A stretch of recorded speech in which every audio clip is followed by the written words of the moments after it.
What are the biggest challenges that seed production is facing this year? Well, I think always the weather is the biggest. In my home area in the United States, we've had rain, so the planting was late, and so late planting creates problems for people. I think what I find in Europe right now, in Northern Europe, is the cold weather, and so delaying planting. So we always find something that challenges. I always tell a story that the seed has the most potential the day it's planted, and then we have to work hard at maximizing the yield after that to have a very bountiful harvest. And the political challenges? I was going there. Sure. Well, I think there are so many political challenges that I think it's hard to give you one for this year. I think, from my standpoint, I think the issue of being able to have seed coatings, to be able to make sure that the farmers can optimize the seed use is challenges that we're finding in Europe. And I assume we'll talk a little bit about that later. But I think, currently having high quality seed for the farmer to plant is important for the seed industry to deliver on. And if we can't, then how do we bring seed from other parts of the world to give the farmer the best quality seed for him to be able to plant as he goes forward? So, what is the ISF opinion on the restricted use of neonics from the 1st of December? Well, we're clearly disappointed in Europe. I think it's important as a seed industry that we talk to the government officials about the value and the safety that farmers can manage that, and that it is to an advantage for us to be able to use these kind of technologies and chemistries that really are safe to use and can be managed correctly by quality farmers. What do you think, in a few words, about the reforming of common agricultural policy in Europe? And I would like to hear both of the opinion of the seed industry and your opinion as an American citizen about farmers subsidies. Well, I think most farmers are not interested in subsidizing. I think when we look in today's world, farmers are businessmen, and they love the land, they love the business that they're in.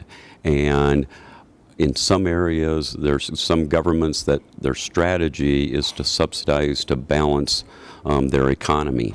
And I believe that I have to respect each individual country's right to make those decisions, as long as it doesn't negatively affect the global movement of seed and the opportunity for farmers to get the best access of seed. Now, Greece is struggling to return to the era of economic development through investing in farming. Do you think that economic recession means developing farming sector, or is it more than that? Oh, I think it's more than that. I think first we recognize that farming does feed our people. And so it's important that you have a good, strong agricultural system to be able to provide the feed, the food, the fiber for your nation. And I think it's always good if a country can increase their productivity through farming and through agriculture. That doesn't mean that farmers all have to be big farmers. It means that farmers ought to have the choice to be able to produce. Some very small farms that are highly specialized in growing organic are very successful. And in the same sense, there are very large farms that can produce high quality feeds and grains for food and for animal feeds. And so I always see agriculture as a balance to make sure that we sustain the ground well, but that we also have the right for the farmer to be able to produce what's best for his farm and for the people that he serves. So you see the perspective of a small-scale farming in Greece with more simplified schemes in organizing the farming production. Yes, so from my standpoint, and even the country of the United States that I live in, we have small farmers and we have large farmers, and they farm differently. It's just like we have, you know, restaurants that have many places all over the country, and then we have small family restaurants that are fantastic to eat at. And being in Greece, I've had an opportunity to eat in many very good restaurants, and the opportunity to be able to buy locally for those restaurants and for those family restaurants is the same way I look at farming and agriculture. I don't think all farmers have to be big. I think what farmers have to do is be successful for their farms and for the customers that they serve. So, what are your most important conclusions from this year's seed conference? How will it affect the world agriculture? Well, I think any time that you can bring seed people together from around the world, we learn from each other their practices, the opportunities that I have for different seeds to produce. So the learning is a tremendous opportunity at this Congress.